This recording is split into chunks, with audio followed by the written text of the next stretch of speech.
but 58 of 2019 was Total Recall by Arnold Schwarzenegger.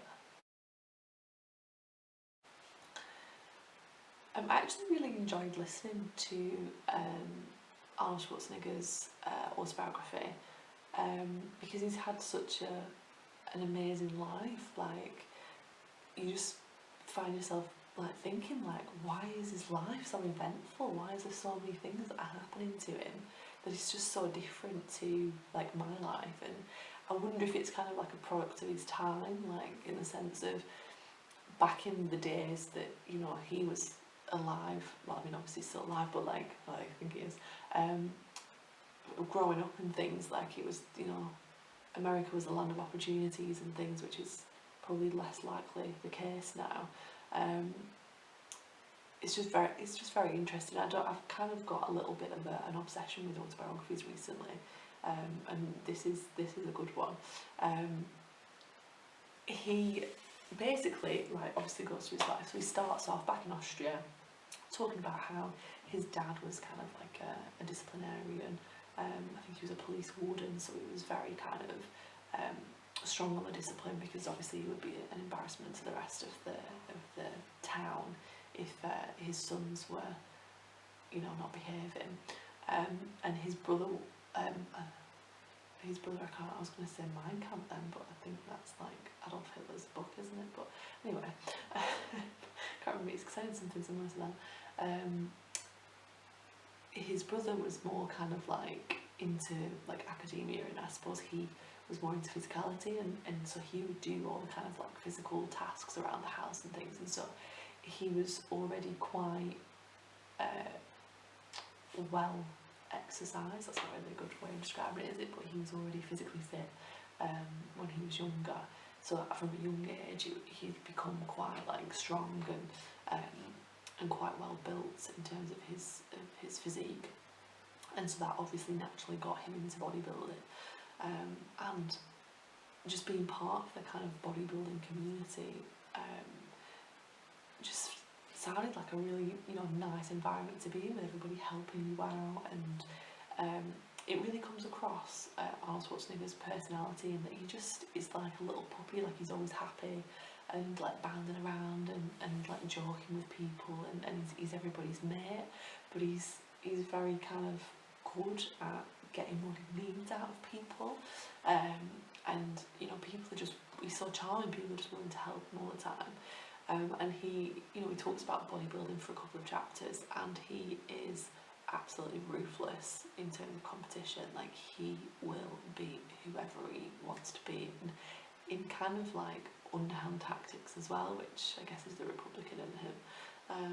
But I respected him for his kind of drive and determination, but I didn't respect that kind of underhand nature of he's ruthless, he'll do whatever he can do to kind of get what he wants. I did actually at some point of the book question whether or not he was a psychopath, because he just doesn't seem to have human emotion in the same way that other people do, and his relationships with women are just very odd. Like, he just doesn't seem to understand why a woman would have the issues that she has, or like the way that he kind of cheats on his wife quite frequently, and he just doesn't seem to understand that would break his marriage up. It was just a bit kind of, you know, so that was a bit odd.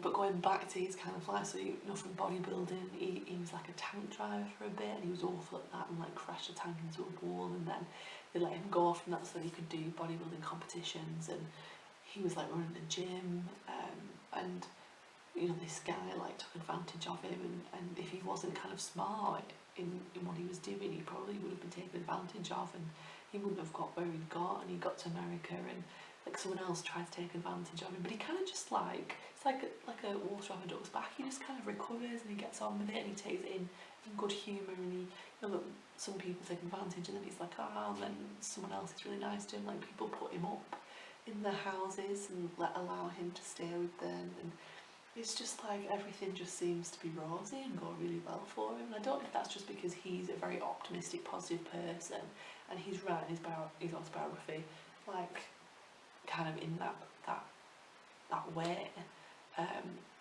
but he just seems to just glide through life, and once, you know, he gets into films because of his, you know, he's a bodybuilder, so in the films they need somebody who's like got the physique, and there's not many people that have his physique, so he gets into films, and then at the same time as doing film, he's going to loads of colleges and doing lots of different like credits, courses for credits, and then he turns it into a degree, and then he gets into real estate and buys up like land and buildings, and then he goes and buys a Boeing 747 and leases that out to an airline, and he's basically just making money everywhere he goes. He's just making money, and even before that, like, he had entrepreneurial spirit in the sense of when he was doing bodybuilding, he was like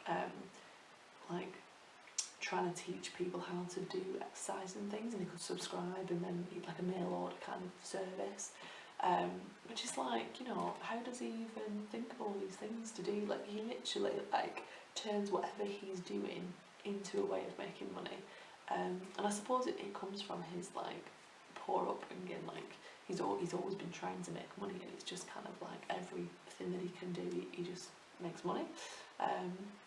And then he gets into politics, and he, from the sounds of how he presents it, he was very good in politics. He got lots of changes for California passed, and you know, whilst people might be critical of his partisan politics in the sense of bringing Democrats and Republicans together, he made a better California in response to the kind of economic crisis that was happening at the time.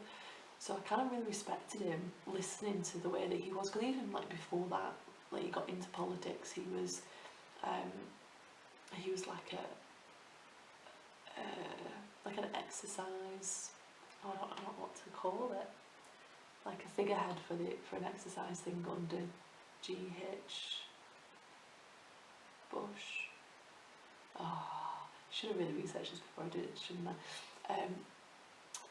So yeah, he's done lots of things, and he just falls into things, and he's just like, yeah, I'll try that, and then I'll try that, and it kind of was really inspiring when I was listening to it, because I was like, you can do whatever you want to do. Like, you know, if you have an interest in something, then go and do it. You know, go and find somebody who's already doing it, talk to them, make friends with them, get into it. Like, you know, like, you can just chat to people and get into things that you probably wouldn't have got into, and you can, you know, make money from things that you're interested in, and you can,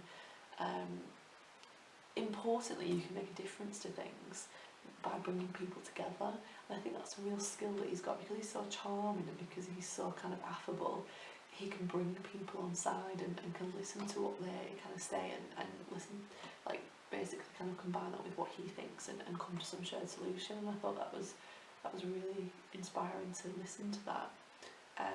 And so yeah, I would definitely recommend listening to it, because it's just great. And I didn't actually realise how many films I'd seen that Arnold Schwarzenegger is in. He's been in so many films, and obviously because I'm an 80s baby, like, it's pre my birth, but a lot of them I'm aware of and things. So it's just like amazing, like, how much he's achieved in life, and how much he's done, and how kind of he's not represented as that, like, to everybody. You know, when he became was he a governor of California?